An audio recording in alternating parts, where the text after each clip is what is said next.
stand on principle, or we will not stand at all.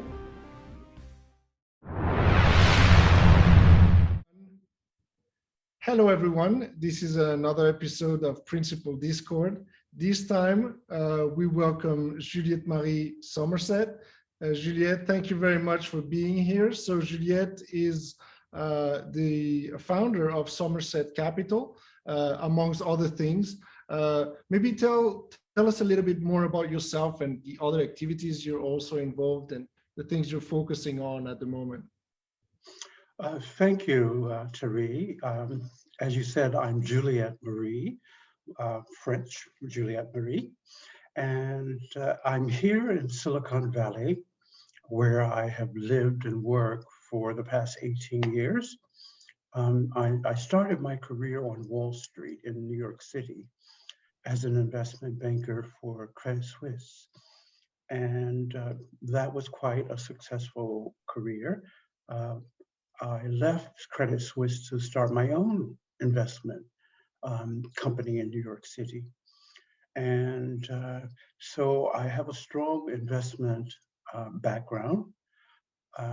When I moved to California, I realized that the financial district of San Francisco is not Wall Street at all.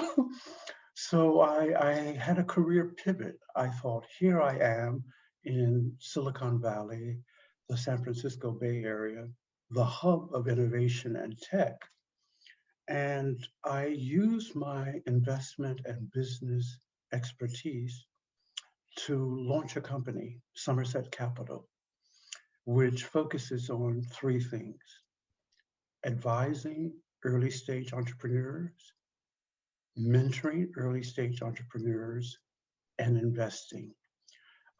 Either helping them with their funding rounds, usually it's C, Series A, Series B funding rounds. And the focus is really on three essential areas.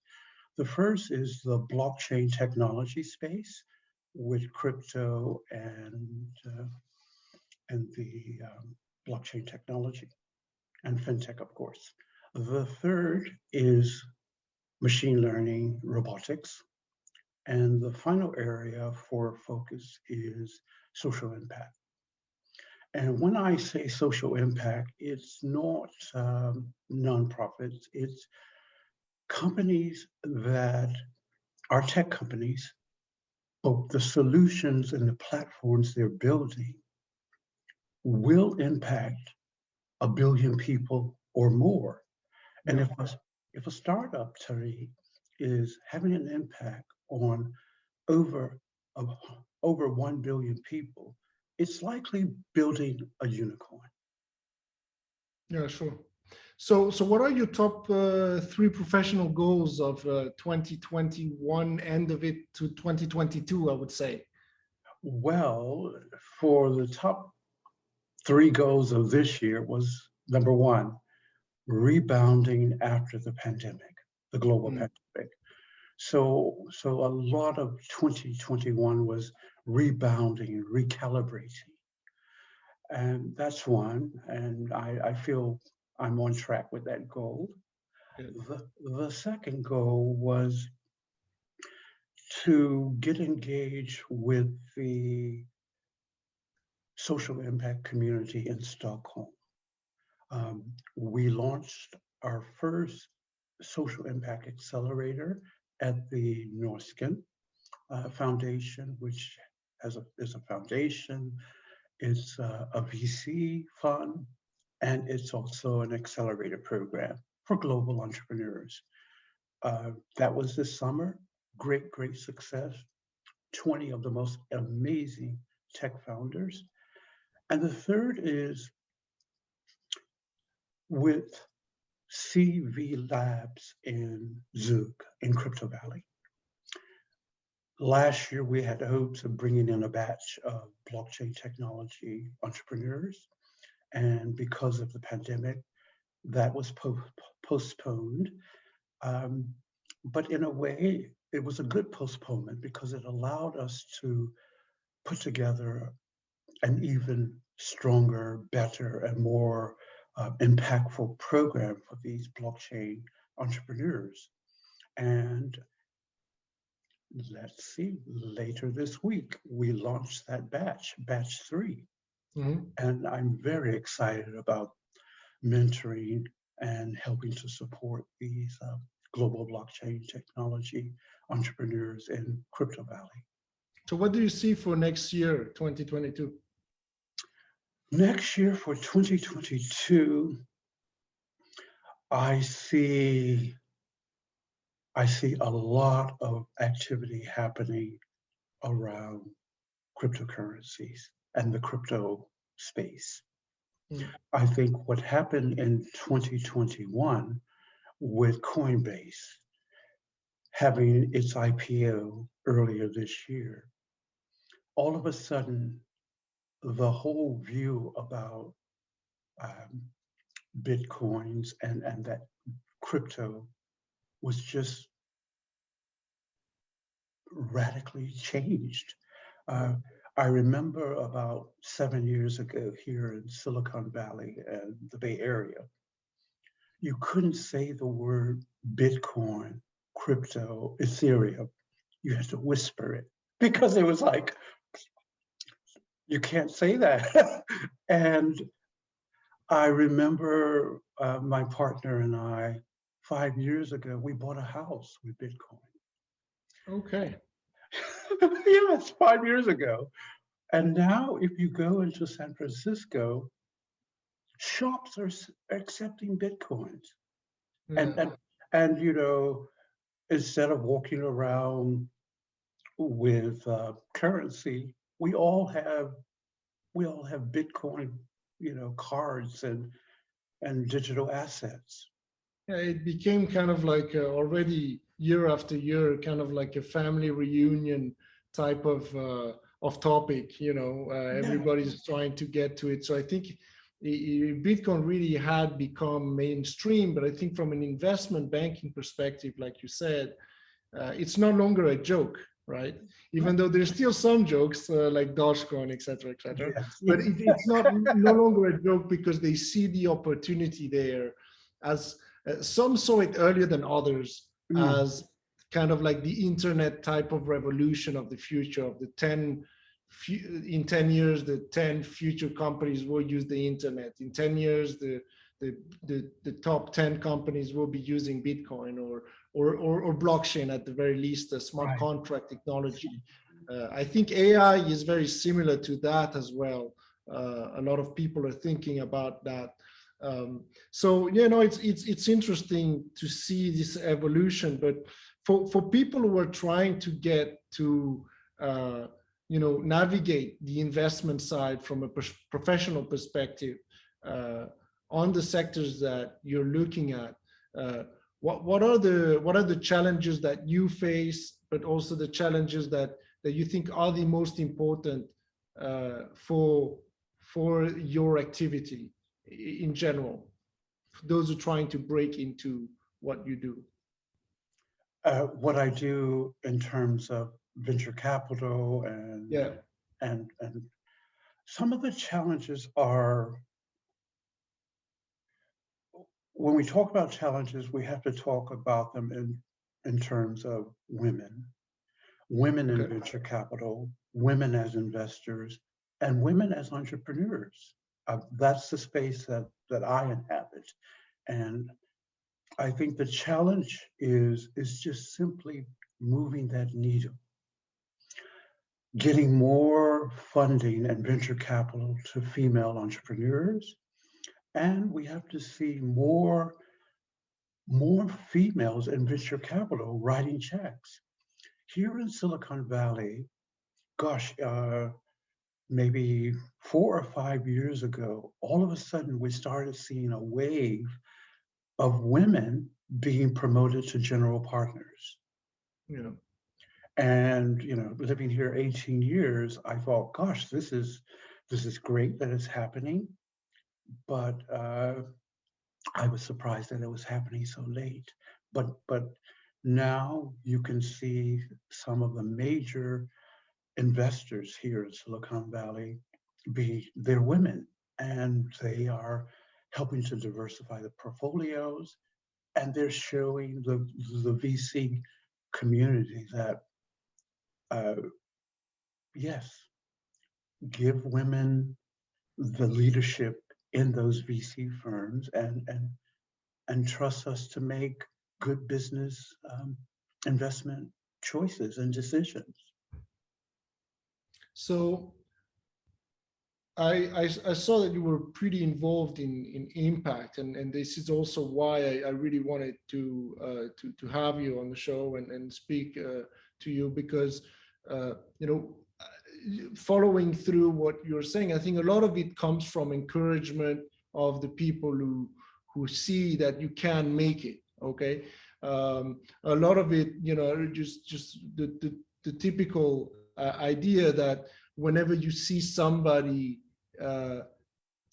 doing what you thought was impossible, all of a sudden it becomes possible. And so having examples like this of success is basically stimulating a lot of those who are hesitant still. So what would be your message for the newcomers, for the new generation who are going to follow your footsteps? What is the way you're trying to build, and what would be your message for them if you were to speak directly to a crowd like that?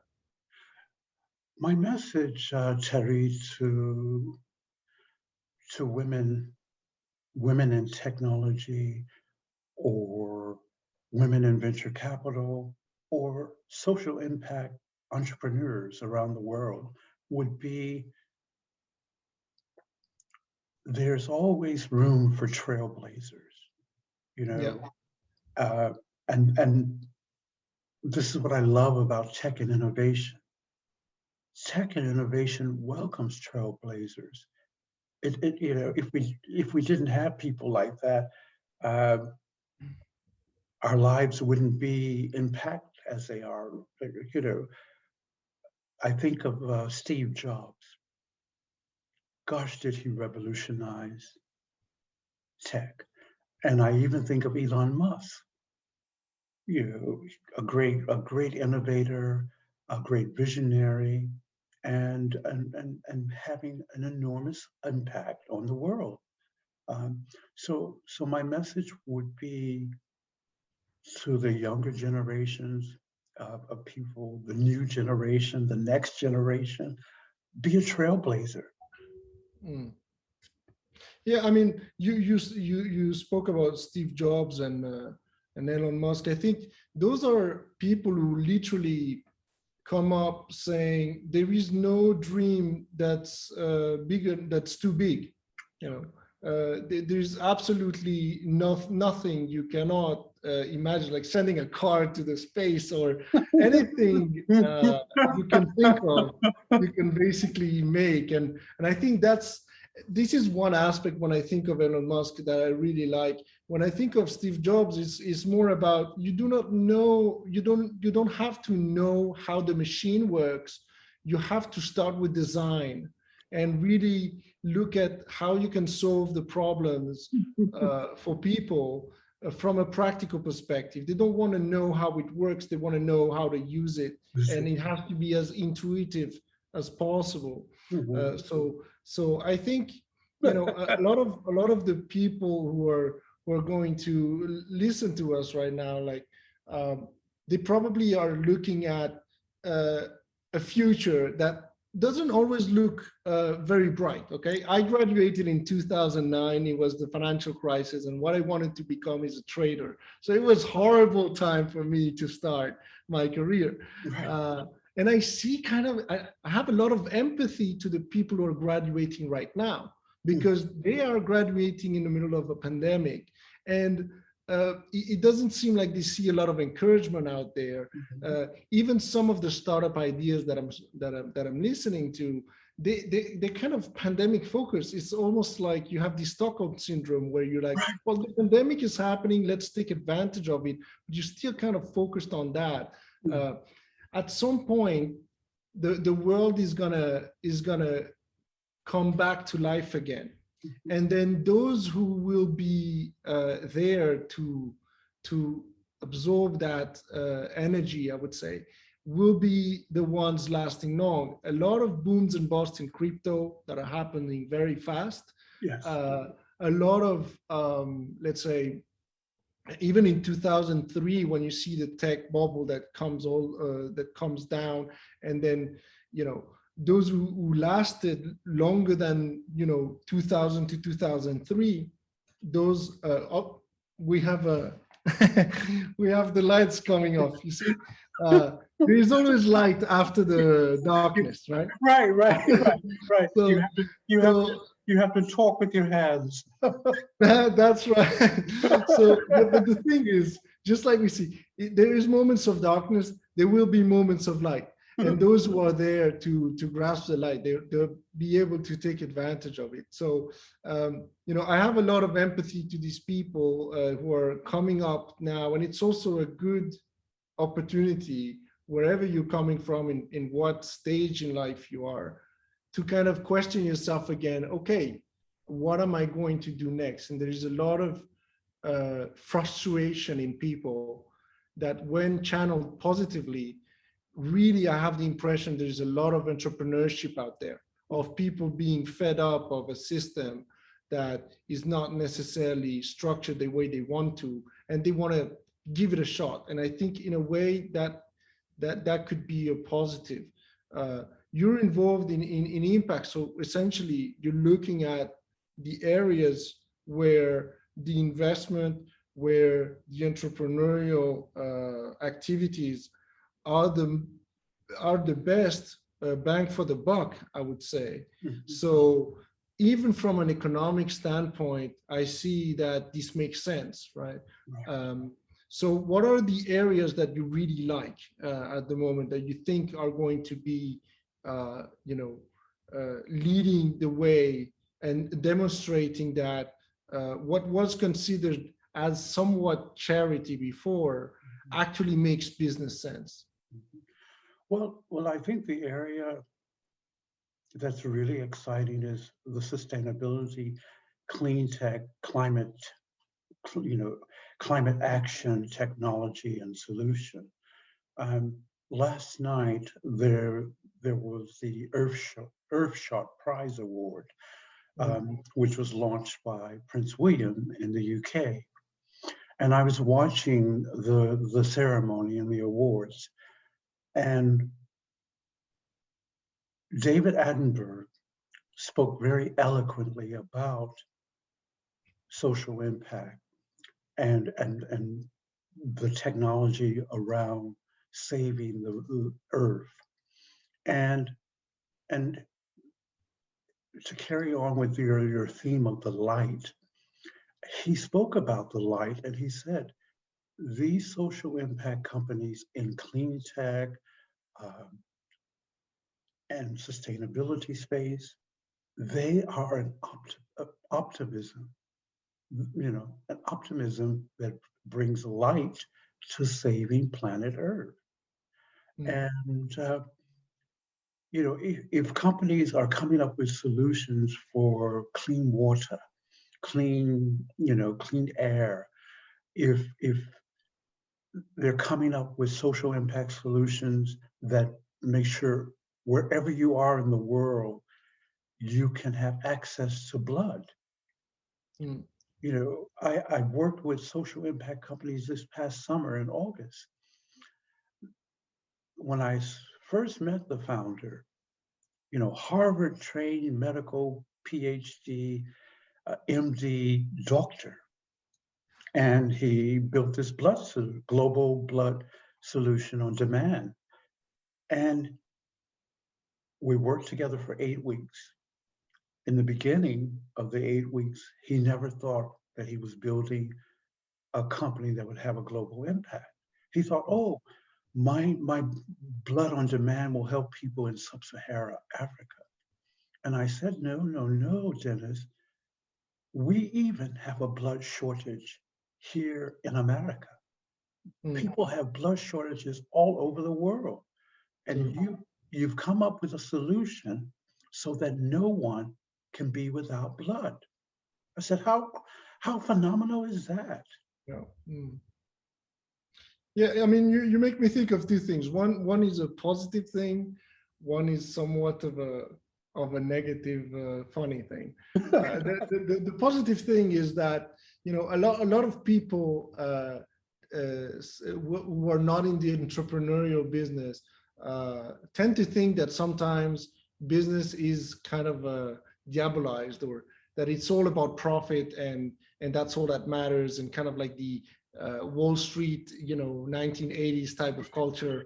But you know, when you're in it, and you are in it for the greater good, I think that's usually those who are the most successful are those who think in a way so that the bigger the problem to solve, the bigger the reward you'll have. So I don't think it's contrary to impact and making money. I think what a lot of people fail to realize on both sides, those who want to make money and those who want to make impact, is that it doesn't have to be only one of those. It can be both. In fact, the more you try to focus on the impact you're going to make, the more likely you will find solutions that will be rewarded one way or another. And sometimes it's through popularity that is then monetized. Sometimes it's through simply there is demand there. So there will be rewards to that. That's what my father used to think: is focus on solving people's problems, and then God will reward you. You know, by giving you, if not money, at least love, and if there's something you can't buy, is that. So it's actually more valuable. You know, seeing the impact you make is much more fulfilling. You know, I know this is kind of like rich talk, but it is more fulfilling than seeing this. That's kind of like the one message I'm getting from you. The other message is talking about blood and talking about women in tech. It makes me think of Theranos. So I want to ask you, you know, what do you think of Elizabeth Holmes? You know, because the first thought I was like, oh, so this was a role model, and then I kind of feel like all she proved is that you can be a fraud no matter your sex, right? You can be a woman or a man, and then you can do as good a job even in the fraud business. So what's your, because it takes a hit on a lot of people. It shatters some dreams, right? To see some of your like people that are being exemplified, and then all of a sudden they fall from very high. So do you have any comments on this? I guess the only comment is we're all human. Right. Whether we're talking about men or women, we all are human, and you know, I don't know the you know, particulars or the details around Elizabeth, so I don't want to make any comments or speculation. Right. Okay. Well, I mean, look, to give a caveat to my statements, right? I guess things will be clearer after there's a court ruling, right? Right. So you don't want to shoot the person before it's judged. So to bring a little bit of a caveat to what I said, but the concept was that women can do as good a job, you know, either way. So, right. so you do see those things out there. Okay, so moving on. But just to be fair, I mean, it's a very rare and exceptional case, a situation. Right. And you know, every woman executive and leader, especially in tech, should not be judged by you know, the happenings of Elizabeth. Proxy, right? Right. Because look at Sheryl Sandberg. She's a great woman in tech at Facebook. and Yes, sir. an exceptional role model for women in tech and leadership. Yeah. So we may have Elizabeth on one hand, but we also have a great role model in Cheryl Sunder. Yeah. Now, I always go by the rule of Lee Kuan Yew, who said, I will not judge a person until it's dead, because even though they can do great things, there's always a way they can somewhat screw it up at the end, and then ruin a lot of things. Mhm. So I think it was a funny but wise comment, right? You never know what happens. And what it makes me think is that maybe sometimes you have so much pressure to just demonstrate that you can do great things, and so that you are, involved in a spiral of frustration, where you want to really do more than what you can actually accomplish. And maybe that's also somewhat the source of the problem, right? Today, it feels to me that from the investors I'm meeting myself, the expectations are so high that everybody is like, well, if you're not turning into a unicorn, then I don't want to invest. Or okay, but if I put my money on Bitcoin, then alone, then maybe I'll do much better than if I invest in a company. And so my answer is always like, yeah, well, I mean, it's true, but those are different products, those are different risk styles. And if you really want to build for the long term, you're not going to be able to do 10x forever. If actually if Bitcoin accomplishes its role, it would rather stabilize. And then whereas companies are those who can always innovate themselves. You see Amazon that started with books, and then they're pretty much everywhere now. I think it has really nothing to do, it's fair to say, nothing to do with book selling anymore. Yeah,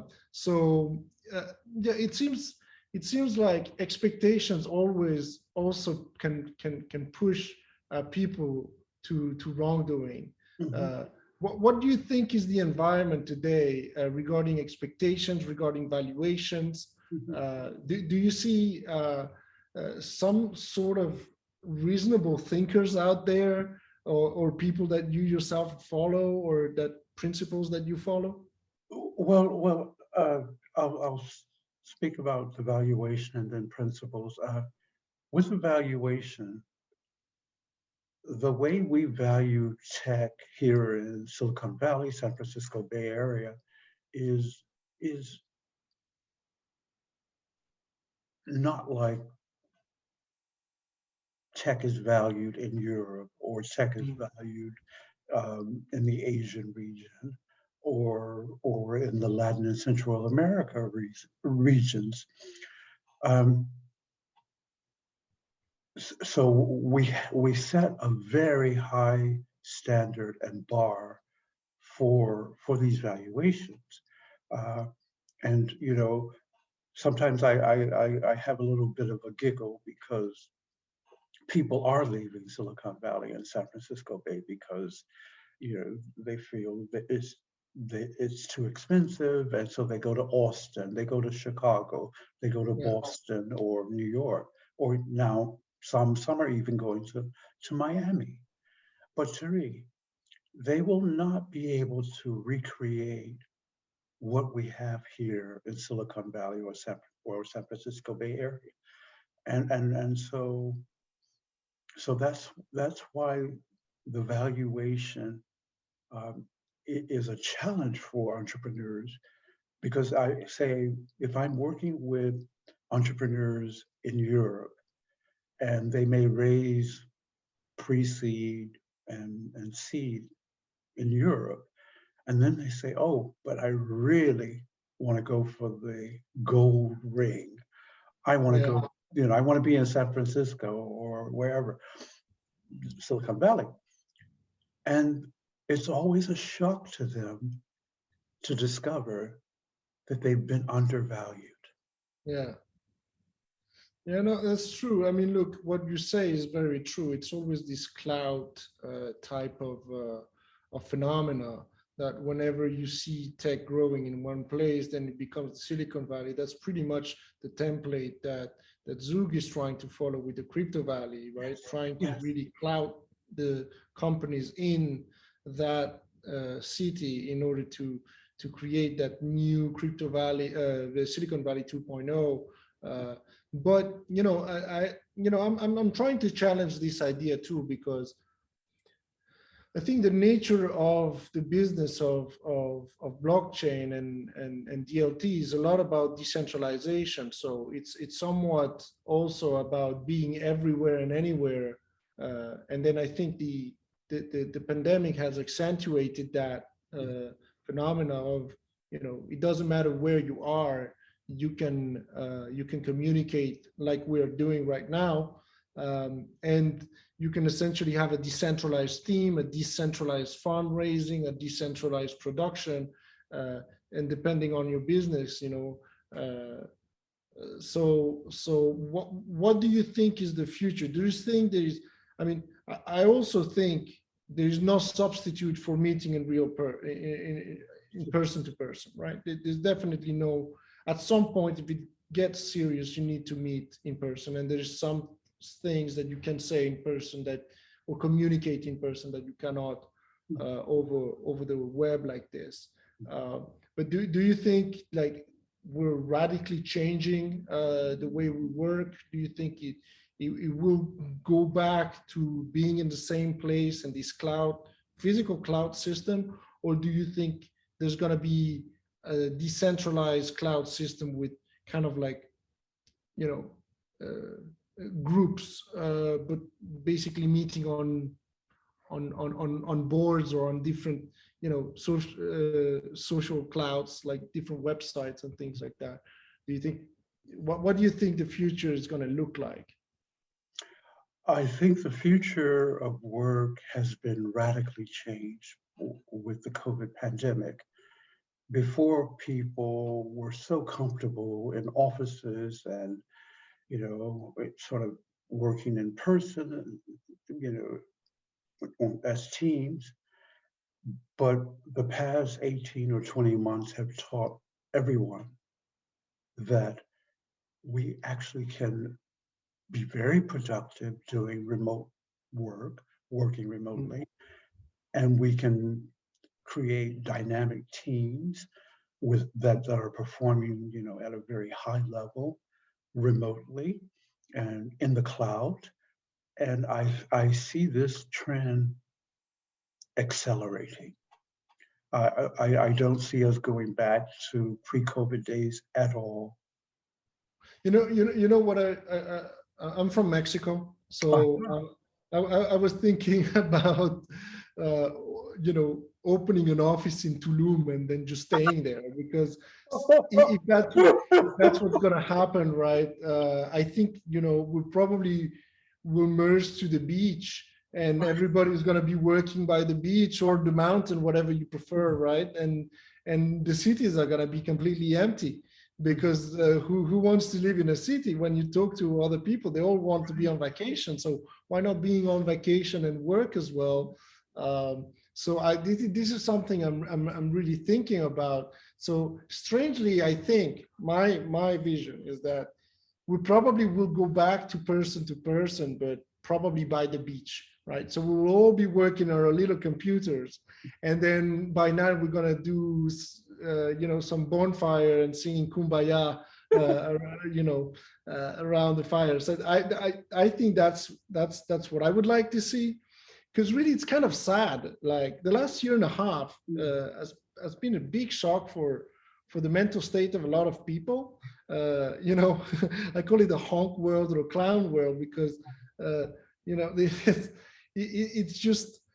it's either you laugh about it and you try to move on from it in a laughable manner, because otherwise it gets pretty dark, and a lot of people have become some sort of nihilists, So, I just want to see a little bit more joy around me.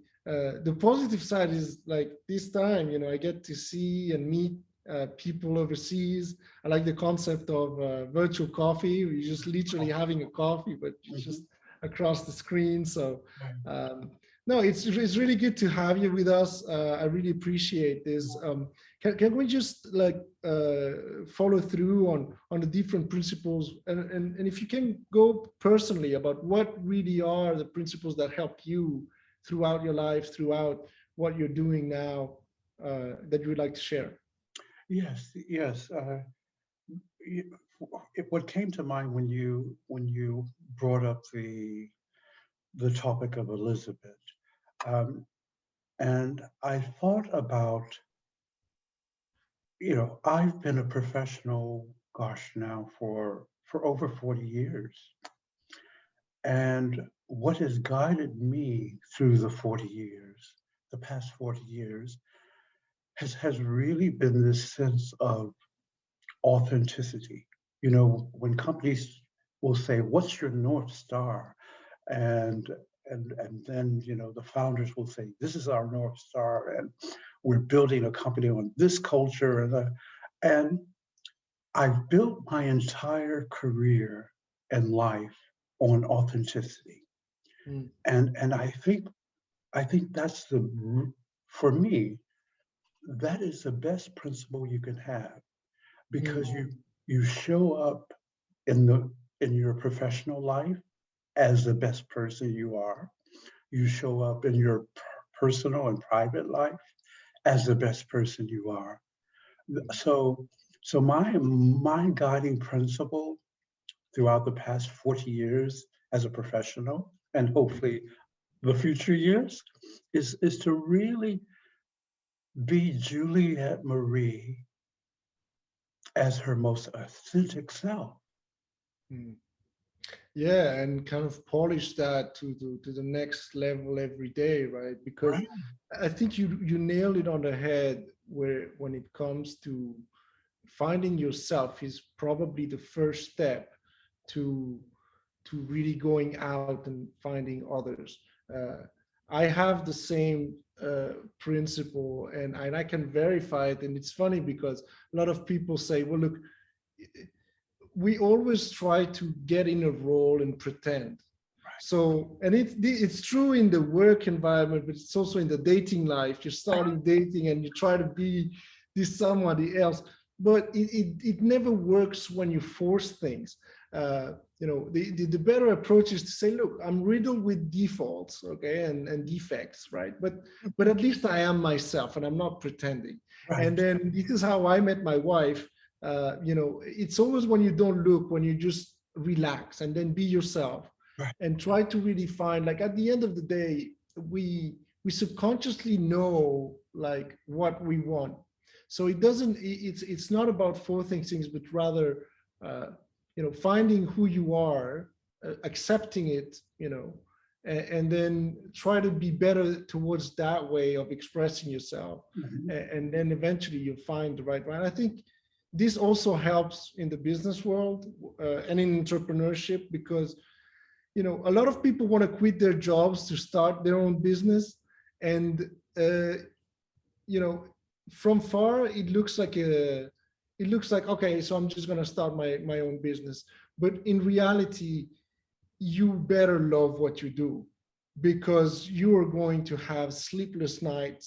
You're going to have things that clearly it's not going to be enough to have a prospect of financial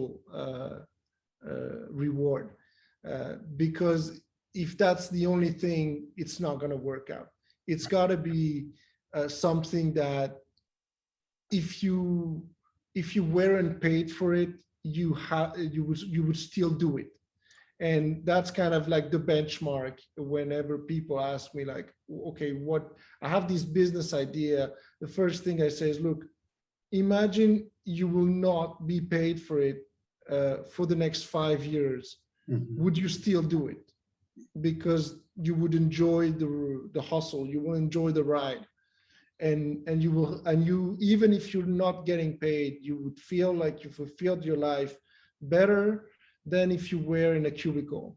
And if that's the case, and if obviously you put some brains into it so that it becomes economically viable, then go for it. But if you're just doing it for the money, you're gonna fail. So this is kind of like very true. It resonates a lot with me. I'm kind of seeing the light at the end of the tunnel right now with a very great team, both inside and in investors. But the first 2-3 years were definitely something that really affected me in that sense. Okay, so Juliette-Marie, I appreciate your authentic being with us. Any last words for viewers? I guess the last word would be, we talked a lot about forward looking and what the future trends are and what life would look like and all of that. And it just reminds me of a founder I met and started a conversation with. And what he has done is he's created what he called outposts. So entrepreneurs can go to Bali, and they can work for 3 months, 6 months, however long they want to work in a community of nomad entrepreneurs. And it's a wonderful idea because it just frees you up from this notion, I have to be in an office. I have to be physically in a particular space. And it's that concept of, like you said, we can work on a beach. We can work on a beautiful paradise island. And I think that is where life is taking us. Yeah, so that's a very positive note. I think hopefully it will push people to make that step and then see where it takes us, for better or for worse. So thank you again, Juliette-Marie. I invite everybody to follow this channel. We'll put some links below regarding what Juliette is up to. So follow her also on her social medias. And don't forget to subscribe and share with your friends. And we'll see you next time. We will stand on principle, or we will not stand at all.